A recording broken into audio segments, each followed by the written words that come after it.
আর একটা ভুল আমরা করি, ভাগের নামে মুত্তাকি লোকেদের সাথে ভাগ না করে যে কোনো লোকের সাথে ভাগ নিই। যেমন বেনামাজি, হারামখোর, যারা হারাম উপার্জন নির্ভর, এদের সাথে ভাগ নেবেন না। কারণ বেনামাজির ঈমান নিয়েই সন্দেহ আছে। যে লোক নামাজ পড়ে না কিন্তু স্বীকার করে খুব কঠিন গুনার কাজ করছি, খুব মনে পাপ আছে যে আল্লাহ নামাজ না পড়ে চোরের চেয়ে খারাপ, লুচ্চোর চেয়ে খারাপ, মদ করের চেয়ে খারাপ, আমি একটা বড় অন্যায় করছি, তার ঈমান কোন রকম থাকতেও পারে, নাও পারে। আর যে মনে করে যে নামাজ না পড়লে ও নামাজ পড়ছে আমি ভালো আছি, এ একেবারে 16 আনা কাফের, কোনো সন্দেহ নেই। কারণ সে নামাজের গুরুত্বই মানে না। নামাজ পড়ে তার চেয়ে বেনামাজি ভালো হইতে পারে, এই চিন্তাটাই একটা সম্পূর্ণ ঈমান হারানো চিন্তা।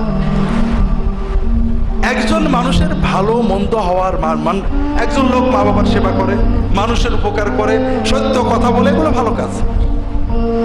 কিন্তু লোকটা আমাদের নবীজিকে গালি দেয়, আল্লাহর তাওহীদ মানে না, আপনি কে কে ভালো বলবেন? কারণ মা বাবার খেদমত করা, সত্য কথা বলা মানুষের খুব ভালো কাজ সর্ব অবস্থায়।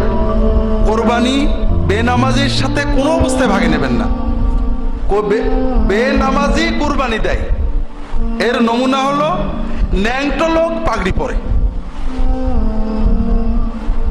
কোনো পার্থক্য নেই।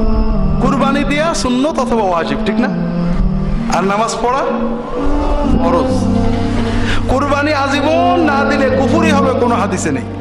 কিন্তু নামাজ এক ওয়াক্ত নষ্ট করলে কাফের হবে, এরকম অনেক হাদিস আছে।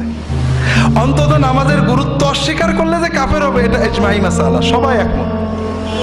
তো এই জন্য যারা নামাজ পড়েন না, নিয়মিতই পড়েন না, তাদের সাথে কখনোই কোরবানি করবেন না। কাজেই বেনামাজির সাথে কোরবানির ভাগী হওয়া যাবে না।